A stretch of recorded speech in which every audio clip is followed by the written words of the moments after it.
What's up, everybody? It's Greg Birch with Delta Financial, and this is the Be the Difference podcast. This podcast is all about making you a better person in your life and in your business with coaching on sales, leadership, mindset, marketing, everything under the sun when it comes to being an entrepreneur. I've got a great message for you guys today. Today, I want to talk to you about 4 simple steps to becoming a good entrepreneur or finding success in your life. And this can be applied not just to being an entrepreneur, but to your relationships. It can be applied to your business. It can be applied to your fitness. It can be applied to everything. Okay.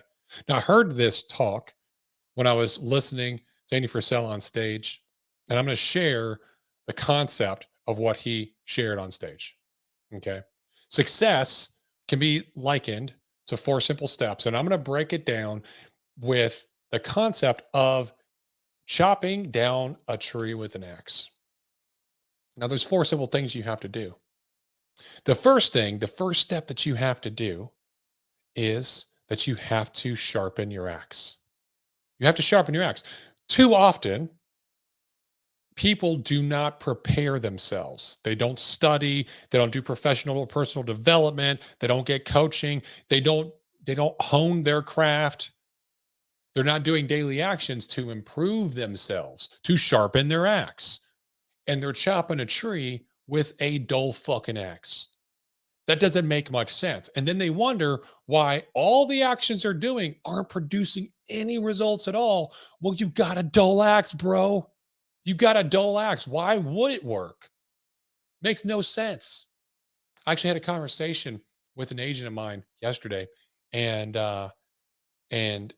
I always tell agents the first thing that you got to do is master your script on the phone, because the hardest thing for insurance sales agents is prospecting and setting appointments. If you can master setting appointments and you can set as many appointments as you want to in a given week, you will never have a lack of money or lack of sales. And that's in almost any sales industry.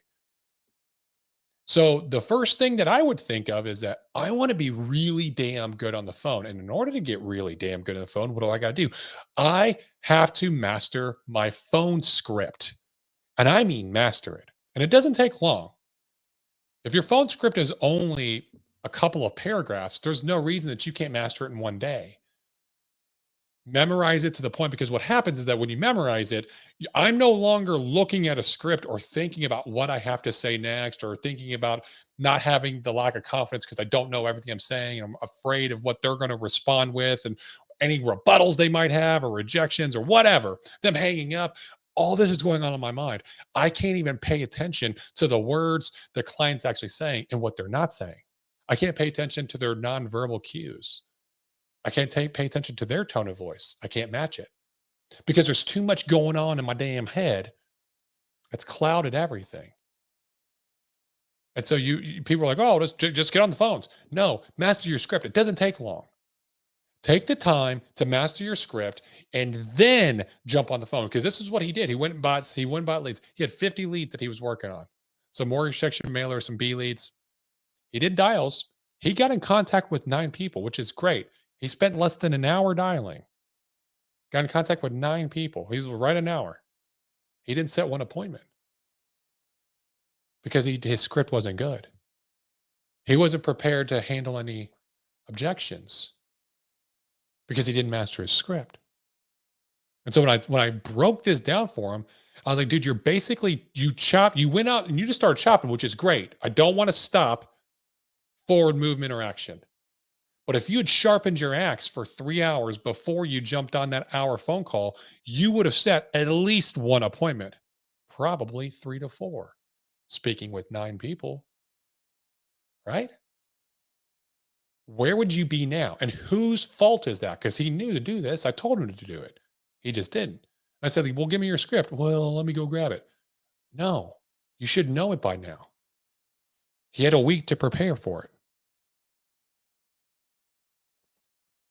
Sharpen your axe, or you're going to be chopping a tree with a dull axe. Next, you got to actually chop the tree, okay? It ain't going to chop itself. You got to do the work. Even though you're going to be doing preparation, even though you're going to be doing some professional development, all this stuff and studies, all this, okay? You don't want to do it for too long where it causes analysis by paralysis. At some point, You have to take action, and you got to take massive action because that tree is not going to chop itself. You can't just sit there and stare at it, waiting for the perfect angle and make sure it's just, well, got to make it sharper, and I got to hit the perfect angle. And should I chop at the bottom of the tree or the base? Should I chop at the roots? Should I chop halfway up, like 6 inches up? I don't know. Let me ask somebody. Stop questioning everything and just take action. And you got to actually swing the axe. The third step is that you have to hit the same spot consistently. This is your consistency. You can't chop all over the damn place because you're not going to actually chop the tree down. You have to chop the same spot consistently over and over and over again. And you can't stop, right? Because if you're chopping all over the place, the tree's not going to get knocked down unless it's by accident. This is just like when you start a new lead source and you do that lead source for a week or 2 weeks. You're like, nope, this lead sucked. I'm going to go next one. You're looking for something that doesn't exist. One, because you're looking for something that will be the perfect lead source, and it doesn't exist.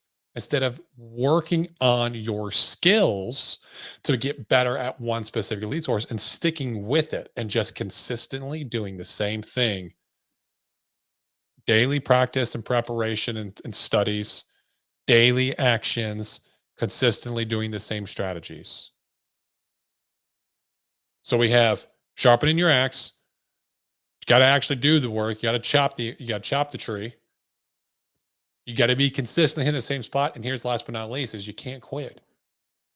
You have to keep chopping the same spot consistently over and over, the same spot, but you can't stop until you've built enough momentum that the tree gets to a point where it falls. And that's where you find the success. And then you rinse and you repeat.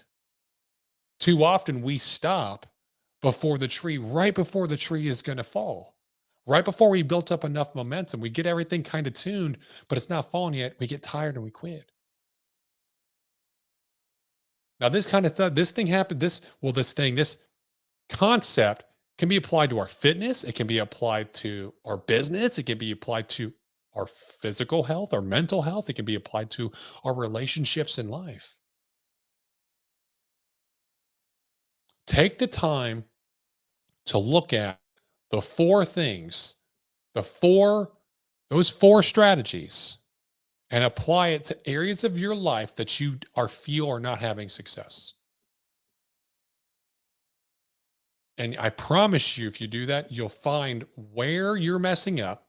More than likely, it's either sharpening or consistency.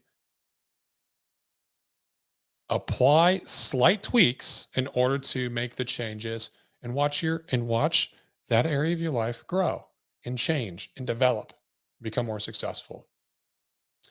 This has been the Be the Difference podcast. I'm your host, Greg Birch. Until next time, we'll see you.